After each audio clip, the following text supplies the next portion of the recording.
I feel like my, hold on. There we go. All right, I didn't check my spacing from my thing. Microphone. Okay, hair is still drying. Like a couple different ways I do it. I either use kind of like an all-in-one. It's kind of like a curl cream moisturizer thing, which is what I use today, or I'll do like a leave-in conditioner. Typically my hair is like softer and more like fluffy when I use this stuff, as opposed to like wavy or curly. This is easier though because it's one product. Like, I don't feel like putting in all the work. All right. Today we'll be continuing Great Expectations by Charles Dickens. Chapter 40. It was fortunate for me that I had to take precautions to ensure, so far as I could, the safety of my dreaded visitor. For this thought pressing on me when I awoke held other thoughts in a confused concourse at a distance. The impossibility of keeping him concealed in the chambers was self-evident. It could not be done, and the attempt to do it would inevitably engender suspicion. True, I had no avenger in my service now, but I was looked after by an inflammatory old female, assisted by an animated ragbag whom she called her niece, and to keep her own secret from them would be to invite curiosity and exaggeration. They both had weak eyes, which I had long attributed to their chronically looking in at keyholes, and they were always at hand when not wanted. Indeed, that was their only reliable quality, because besides larceny. Oops. Indeed, that was their only reliable quality besides larceny. Not to get up a mystery with these people, I resolved to announce in the morning that my uncle had unexpectedly come from the country. This course I decided on while I was yet groping about in the darkness for the means of getting a light. Not stumbling on the means after all, I was fain to go out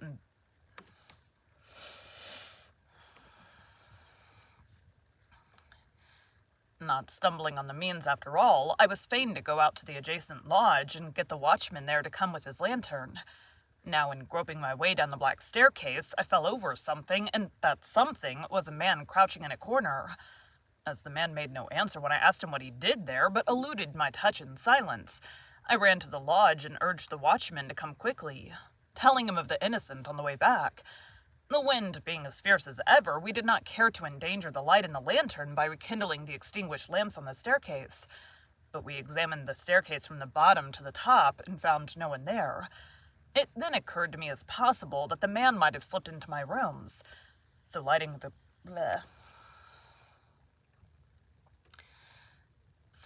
my candle at the watchman's and leaving him standing at the door, I examined them carefully, including the room in which my dreaded guest lay asleep. All was quiet, and assuredly no other man was in those chambers. It troubled me that there should have been a lurker on the stairs on that night of all nights in the year, and I asked the watchman, on the chance of eliciting some hopeful explanation, as I handed him a dram at the door, whether he had admitted at his gate any gentleman who had perceptibly been dining out.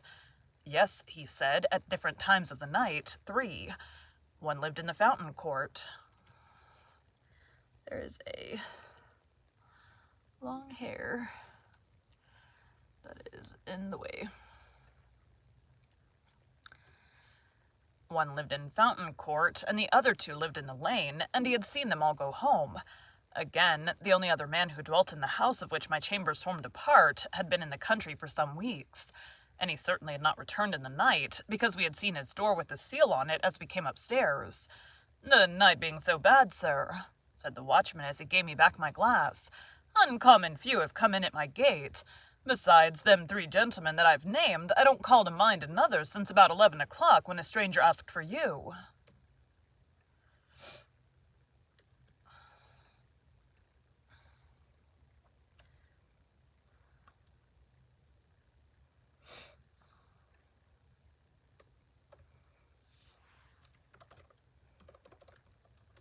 Excuse me. "Asked for you."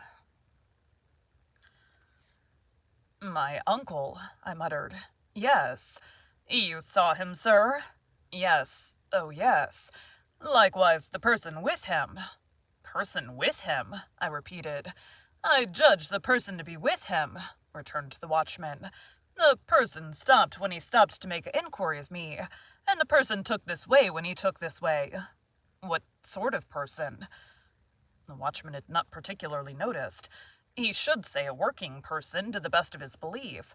He had a dust-colored kind of clothes on under a dark coat. The watchman made more light of the matter than I did, and naturally, not having my reason for attaching weight to it. When I had got rid of him, which I thought it well to do without prolonging explanations, my mind was much troubled by these two circumstances taken together, whereas they were easy of innocent solution apart, as, for instance, some diner out or diner at home who had not gone near this watchman's gate might have strayed to my staircase and dropped asleep there, and my nameless visitor might have brought someone with him to show him the way. Still, joined, they had an ugly look to one as prone to distrust and fear as the changes of a few hours had made me. I lighted my fire, which burnt with a raw pale flare at that time of the morning, and fell into a doze before it. I seemed to have been dozing a whole night when the clock struck 6. As there was full an hour and a half between me and daylight, I dozed again, now waking up uneasily with prolix conversations about nothing in my ears, now making thunder of the wind in the chimney, at length falling off into a profound sleep from which the daylight woke me with a start.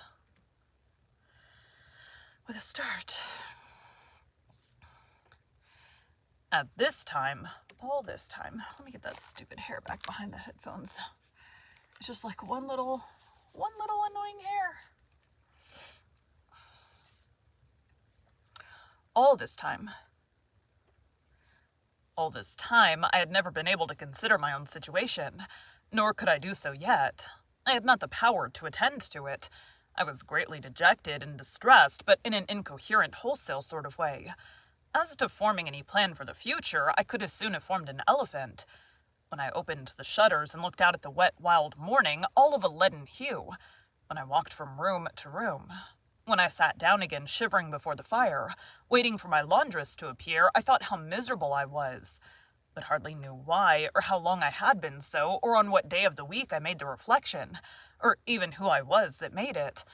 At last, the old woman and the niece came in, the latter with a head not easily distinguishable from her dusty broom, and testified surprise at sight of me and the fire, to whom I imparted how my uncle had come in the night and was then asleep, and how the breakfast preparations were to be modified accordingly.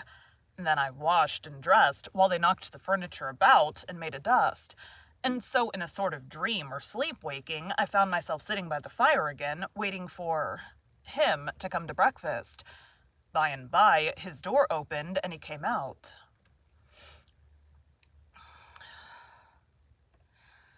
I could not bring myself to bear the sight of him, and I thought he had a worse look by daylight. I do not even know, said I, speaking low as he took his seat at the table, by what name to call you. I've given out that you're my uncle. That's it, dear boy, call me uncle. You assumed some name, I suppose, on board ship.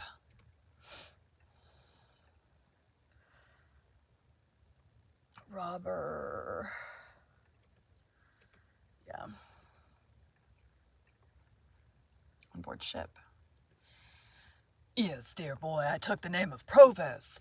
Do you mean to keep that name? Why, yes, dear boy, it's as good as another, unless you'd like another. What is your real name? I asked him in a whisper. Magwitch, he answered in the same tone. Christened Abel. What were you brought up to be? A warmint, dear boy. He answered quite seriously, and used the word as if denoted some profession.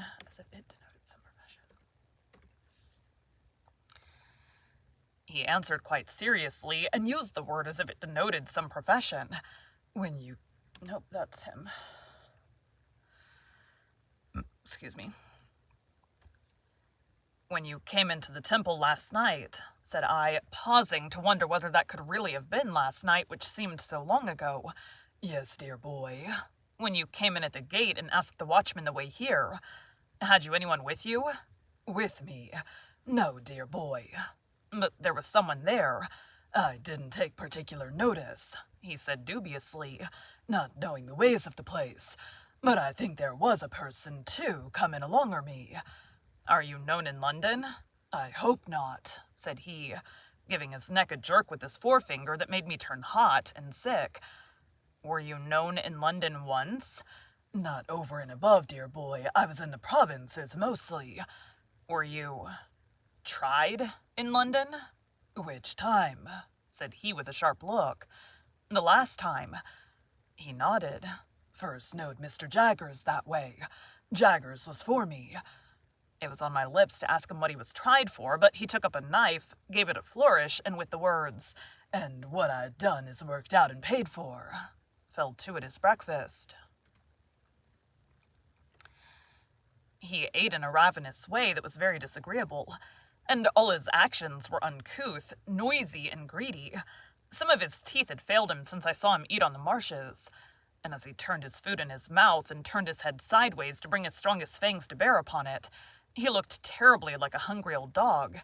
If I had begun with any appetite, he would have taken it away, and I should have sat much as I did, repelled from him by an insurmountable aversion and gloomily looking at the cloth. "I'm a heavy grubber, dear boy," he said as a polite kind of apology when he made an end of his meal. "But I always was. If it had been in my constitution to be a lighter grubber, I might have got into lighter trouble. Similarly, I must have my smoke. When I was first hired out as a shepherd the other side of the world, it's my belief I should have turned into a molly-callin' mad sheep myself if I hadn't had my smoke." As he said so, he got up from the table, and putting his hand into the breast of the pea-coat he wore, brought out a short black pipe, and a handful of loose tobacco of the kind that is called... My stomach. And a handful of loose tobacco of the kind that is called Negro head. Having filled his pipe, he put the surplus tobacco back again, as if his pocket were a drawer. Then he took a live coal from the fire with the tongs, and lighted his pipe at it, and then turned round on the hearthrug with his back to the fire, and went through his favorite action of holding out both his hands for mine. "And this," said he, dandling my hands up and down in his, as he puffed at his pipe, "and this is the gentleman what I made, the real genuine one. It does me good for to look at you, Pip. I stipulate is to stand by and look at you, dear boy. All I stipulate is to stand by and look at you, dear boy." I released my hands as soon as I could, and found that I was beginning slowly to settle down to the contemplation of my condition. What I was chained to, and how heavily, became intelligible to me, as I heard his hoarse voice, and sat looking up at his furrowed bald head, with its iron gray hair at the sides. "I mustn't see a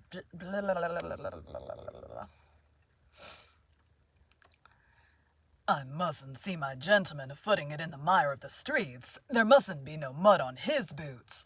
My gentleman must have horses, Pip. Horses to ride and horses to drive, and horses for his servant to ride and drive as well. Shall colonists have their horses and blood 'uns, if you please, good lord, and not my London gentlemen? No, we'll show 'em another pair of shoes than that, Pip, won't us?" He took out of his pocket a great thick pocketbook, bursting with papers, and tossed it on the table. "There's something worth spending in that there book, dear boy. It's yourn. All I've got ain't mine, it's yourn. Don't you be afeard on it. There's more where that came from. I've come to the old country for to see my gentleman spend his money like a gentleman. That'll be my pleasure. My pleasure'll be for to see him do it, and blast you all," he wound up, looking round the room and snapping his fingers once with a loud snap. "Blast you every one, from the judge in his wig to the colonist a stirring up the dust. I'll show a better gentleman than a whole kid on you out put together." "Stop," said I, almost in a frenzy of fear and dislike. "I want to speak to you. I want to know what is to be done. I want to know how you are to be kept out of danger, how long you're going to stay, what projects you have." "Looky here, Pip," said he, laying his hand on my arm in a suddenly altered and subdued manner. "First of all, looky here. I forgot myself half a minute ago. What I said was low, that's what it was. Low. Looky here, Pip, look over it. I ain't going to be low." "First," I resumed, half groaning, "what precautions can be taken against your being recognized and seized?" "No, dear boy," he said in the same tone as before. "That don't go first. Lowness goes first. I ain't took so many year to make a gentleman, not without knowing what's due to him. Looky here, Pip, I was low, that's what I was, low. Look over it, dear boy." Some sense of the grimly ludicrous moved me to a fretful laugh as I replied, "I have looked over it. In heaven's name, don't harp upon it." "Yes, but looky here," he persisted. "Dear boy, I ain't come so fur, not fur to be low. Now go on, dear boy, you was a-saying." "How are you to be guarded from the danger you have incurred?" Burp or something stuck. "You've incurred."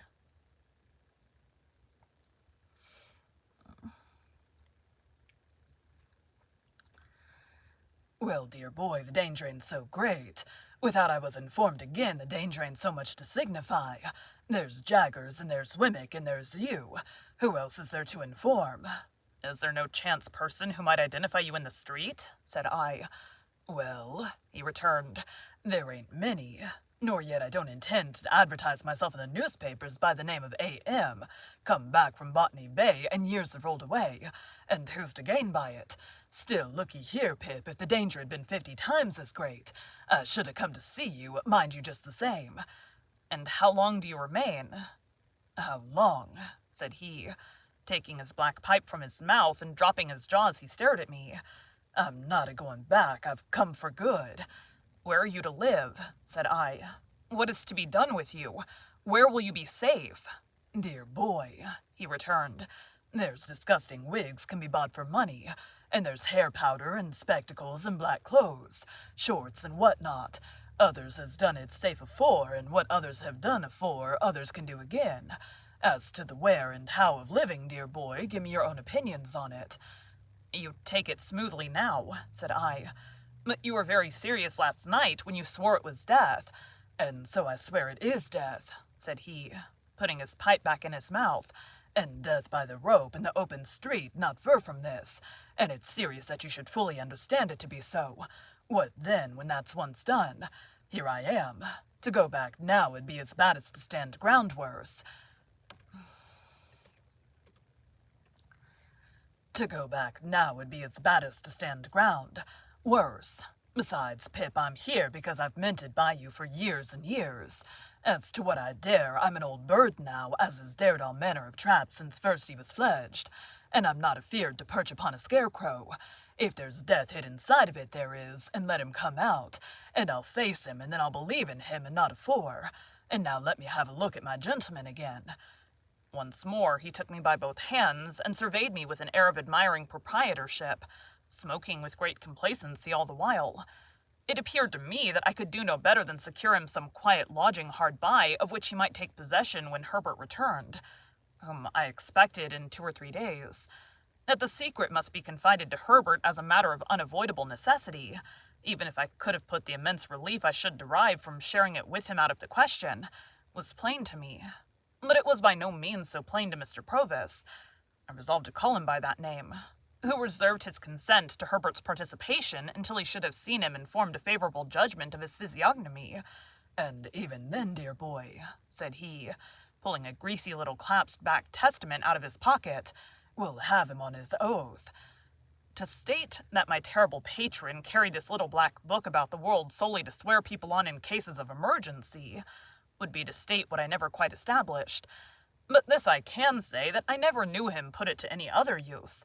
The book itself had the appearance of having been stolen from some court of justice, and perhaps his knowledge of its antecedents, combined with its own experience in that wise, gave him a reliance on its powers as a sort of legal spell or charm.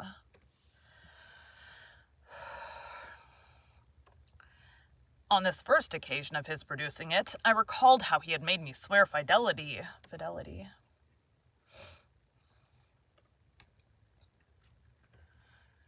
On this first occasion of his producing it, I recalled how he had made me swear fidelity in the churchyard long ago, and how he had described himself last night as always swearing to his resolutions in his solitude. As he was at present dressed in a seafaring slop suit, in which he looked as if he had some parrots and cigars to dispose of, I next discussed with him what dress he should wear. He cherished an extraordinary belief in the virtues of shorts as a disguise, and had in his own mind sketched a dress for himself that would have made him something between a dean and a dentist. It was with considerable difficulty that I won him over to the assumption of a dress more like a prosperous farmer's, and we arranged that he should cut his hair close and wear a little powder. Lastly, as he had not yet been seen by the laundress or her niece, he was to keep himself out of their view until his change of dress was made. It would seem a simple matter to decide on these precautions, but in my dazed, not to say distracted state, it took so long that I did not get out to further them until 2 or 3 in the afternoon. He was to remain shut up in the chambers while I was gone, and was on no account to open the door. There being, to my knowledge, a respectable lodging-house in Essex Street, the back of which looked into the Temple and was almost within hail of my windows, I first of all repaired to that house, and was so fortunate as to secure the 2nd floor for my uncle, Mr. Provis. I then went from shop to shop, making such purchases as were necessary to the change in his appearance. This business transacted, I turned my face on my own account to Little Britain. Mr. Jaggers was at his desk, but seeing me enter, got up immediately and stood before his fire. Jaggers. Well. Now, Pip, said he, be careful. I will, sir, I returned. For coming along, I had thought well of what I was going to say. Don't commit yourself, said Mr. Jaggers, and don't commit anyone. You understand, anyone. Don't tell me anything. I don't want to know anything. I am not curious. Of course, I saw that he knew the man was come. I merely want, Mr. Jaggers, said I, to assure myself that what I have been told is true. I have no hope of its being untrue, but at least I may verify it. Mr. Jaggers nodded. But did you say told or informed? He asked me, with his head on one side and not looking at me, but looking in a listening way at the floor. Told would seem to imply verbal communication. You can't have verbal communication with a man in New South Wales, you know. I will say informed, Mr. Jaggers. Good. I have been informed by a person named Abel Magwitch that he is the benefactor so long unknown to me. That is the man, said Mr. Jaggers, in New South Wales. And Wales. In New South Wales. And only he, said I. And only he, said Mr. Jaggers. I am not so unreasonable, sir, as to think you at all responsible for my mistakes and wrong conclusions. But I always supposed it was Miss Havisham. As you say, Pip, returned Mr. Jaggers, turning his eyes upon me coolly and taking a bite at his forefinger. I am not at all responsible for that. And yet it looked so like it, sir, I pleaded with a downcast heart. Not a particle of evidence, Pip, said Mr. Jaggers, shaking his head and gathering up his skirts. Take nothing on its looks, take everything on evidence. There's no better rule. I have no more to say, said I with a sigh, after standing silent for a little while. I have verified my information, and there's an end. And Magwitch in New South Wales having at last disclosed himself, said Mr. Jaggers. You will comprehend, Pip, how rigidly throughout my communication with you I have always adhered to the strict line of fact. There's never been the least departure from the strict line of fact. You are quite aware of that. Quite, sir. I communicated to Magwitch in New South Wales when he first wrote to me from New South Wales. The caution that he must not expect me ever to deviate from the strict line of fact. I also communicated to him another caution. He appeared to me to have obscurely hinted in his letter at some distant idea he had of seeing you in England here. I cautioned him that I must hear no more of that he was not at all likely to obtain a pardon, that he was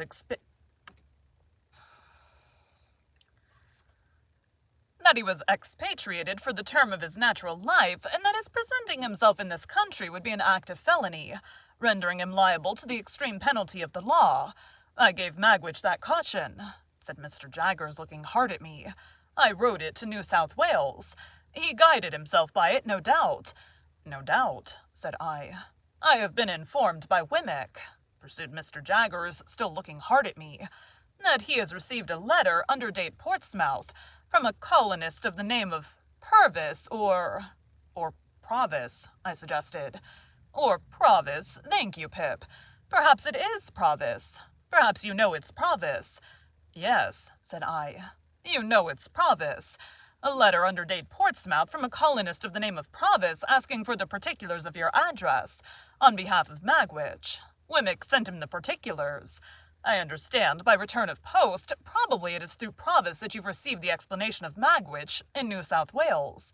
It came through Provis, I replied. Good day, Pip, said Mr. Jaggers, offering his hand. Glad to have seen you.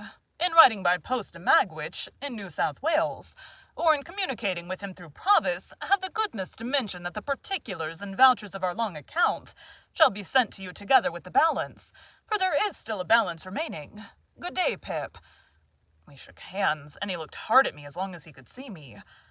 I turned to the door, and he was still looking hard at me, while the two vile casts on the shelf seemed to be trying to get their eyelids open, and to force out of their swollen throats, oh, what a man he is. Wemmick was out, and though he had been at his desk, he could have done nothing for me. I went straight back to the temple, where I found the terrible Provis drinking rum and water and smoking Negro head in safety. Next day, the clothes I had ordered all came home, and he put them on. Whatever he put on became him less, it dismally seemed to me, than what he had worn before. To my thinking, there was something in him that made it hopeless to attempt to disguise him. The more I dressed him, and the better I dressed him, the more he looked like the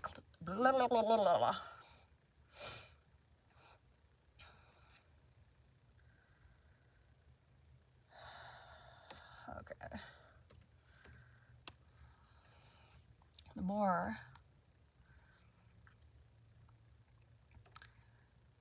I dressed him, and the better I dressed him, the more he looked like the slouching fugitive on the marshes. This effect on my anxious fancy was partly referable, no doubt, to his old face and manner growing more familiar to me. But I believe, too, that he dragged one of his legs as if there was still a weight of iron on it, and that from head to foot there was convict in the very grain of the man. The influences on his solitary hut life were upon him besides, and gave him a savage air that no dress could tame. Added to these were the influences of his subsequent branded life among men, and crowning all his consciousness that he was dodging and hiding now, in all his ways of sitting and standing and eating and drinking, of brooding about in a high-shouldered, reluctant style, of taking out his great horn-handled jackknife and wiping it on his legs and cutting his food, of lifting light glasses and cups to his lips as if they were clumsy pannikins, of chopping a wedge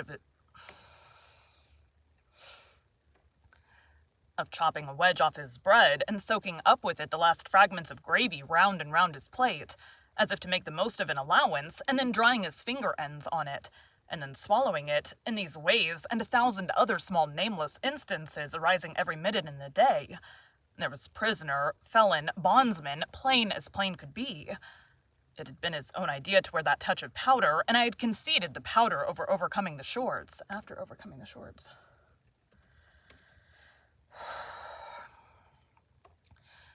It had been his own idea to wear that touch of powder, and I had conceded the powder after overcoming the shorts. But I can compare the effect of it, went on, to nothing but the probable effect of rouge upon the dead. So awful was the manner in which everything in him that it was most desirable to repress, starting through that thin layer of pretense, and seemed to come blazing out at the crown of his head. It was abandoned as soon as tried, and he wore his grizzled hair cut short. Words cannot tell what a sense I had, at the same time, of the dreadful mystery that he was to me. When he fell asleep of an evening with his knotted hands clenching the sides of the easy-chair, and his bald head tattooed with deep wrinkles falling forward on his breast, I would sit and look at him, wondering what he had done and loading him with all the crimes in the calendar, until the impulse was powerful on me to start up and fly from him. Every hour so increased my abhorrence of him that I even think I might have yielded to this impulse in the first agonies of being so haunted, notwithstanding all he had done for me and the risk he ran, but for the knowledge that Herbert must soon come back.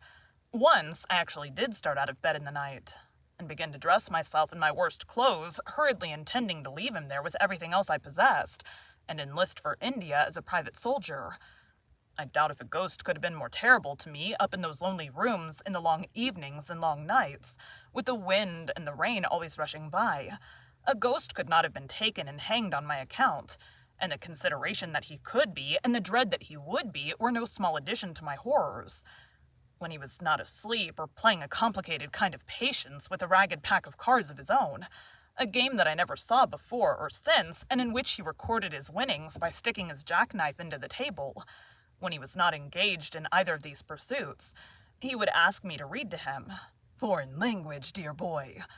While I complied, he not comprehending.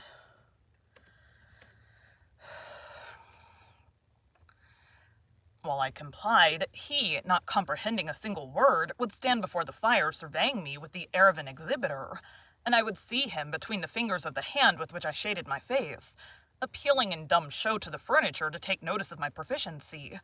The imaginary student pursued by the misshapen creature he had impiously made. The imaginary student, pursued by the misshapen creature he had impiously made, was not more wretched than I, pursued by the creature who had made me, and recoiling from him with a stronger repulsion, the more he admired me and the fonder he was of me. This is written of, I am sensible, as if it had lasted a year. It lasted about 5 days. Expecting Herbert all the time, I dared not go out, except when I took Provis for an airing after dark. At length, one evening when dinner was over, and I had dropped into a slumber quite worn out, for my nights had been agitated and my rest broken by fearful dreams, I was roused by the welcome footstep on the staircase. Provis, who had been asleep too, staggered up at the noise I made, and in an instant I saw his jackknife shining in his hand. "Quiet, it's Herbert," I said, and Herbert came bursting in, with the airy freshness of 600 miles of France upon him. "Handel, my dear fellow, how are you? And again, how are you? And again, how are you? I seem to have been gone a 12-month. Why, so I must have been, for you've grown quite thin and pale, Handel, my—" "Hello, I beg your pardon."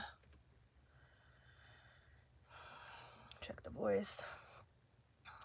This is Mr. And I went to... Yeah, that's right. He was stopped in his running on, and in his shaking hands with me by seeing Provis. Provis, regarding him with a fixed attention, was slowly putting up his jackknife, and groping in another pocket for something else. "Herbert, my dear friend," said I, shutting the double doors, while Herbert stood staring and wondering. "Something very strange has happened. This is a visitor of mine." "It's all right, dear boy," said Provis, coming forward, with his little clasped black book, and then addressing himself to Herbert. "Take it in your right hand. Lord strike you dead on the spot if you ever split in any way somever. Kiss it." "Do so as he wishes it," I said to Herbert. So Herbert, looking at me with a friendly uneasiness and amazement, complied, and Provis, immediately shaking hands with him, said, "Now you're on your oath, you know, and never believe me on mine if Pip shan't make a gentleman on you." Thank you for joining Bite at a Time Books today, while we read a bite of one of your favorite classics. Again, my name is Bree Carlile, and I hope you come back tomorrow for the next bite of Great Expectations. And tomorrow, let me make sure this next one is chapter 40. Yeah, the next one's too long. Tomorrow, we will be able to start knocking out multiples. So tomorrow I've got me set up for 3 chapters.